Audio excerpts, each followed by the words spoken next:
নমস্কার। একটা ছোট্ট ঘোষণার জন্য এই ভিডিওটি করছি। দেখুন, ভোট হোক আর যাই হোক, কেউ না কেউ ক্ষমতায় আসবে, কেউ না কেউ হারবে। এটা তো ভোটের নিত্য নৈমিত্তিক খেলা।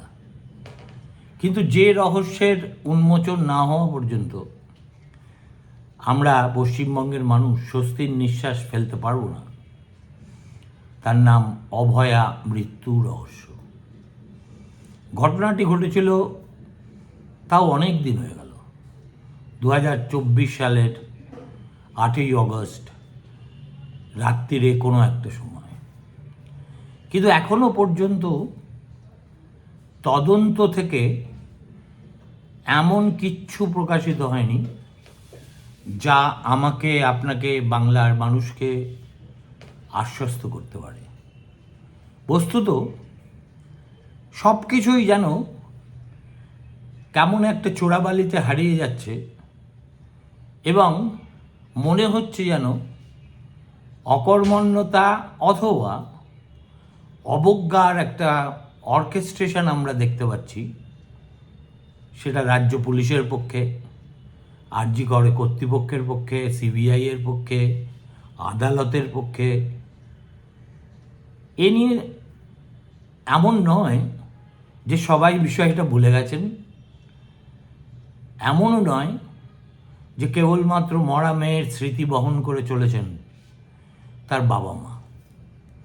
সত্যটা হলো, এ নিয়ে খুব সিরিয়াসলি অনেকেই তাদের মতো করে গবেষণা করছেন, যাদের মধ্যে দুজনকে আমি অনেক অনুরোধ উপরোধ করে এই বাংলা স্ফিয়ারের পডকাস্টে নিয়ে আসতে সক্ষম হয়েছি। এরা কেউ পুলিশ অফিসার নন, ফরেন্সিক বিশেষজ্ঞ নন, ডাক্তারও নন। এরা দুজনেই আইএসআইয়ের রাশিবিজ্ঞানী এবং দীর্ঘদিন ধরে এই আইএসআইতে পড়াচ্ছেন এবং এই বিষয়টি নিয়ে বলা যেতে প্রায় শুরু থেকেই তাদের মতো করে তত্ত্ব তালাশ চালাচ্ছেন। এদের একজনকে আমি বেশ কিছুদিন আগে আপনাদের সামনে এনেছিলাম, কিন্তু একসঙ্গে দুজনকে আজ পর্যন্ত আনতে পারিনি, যেটা এবার সম্ভব হলো। এদের একজনের নাম ডক্টর প্রবাল চৌধুরী, অন্যজনের নাম ডক্টর দেবাশিস সেনগুপ্ত। আপনারা প্রশ্ন করতে পারেন এরা কে, যে এদেরকে আপনি ডেকে আনলেন এইরকম একটা মৃত্যু রহস্যের উন্মোচন সংক্রান্ত আলোচনায়।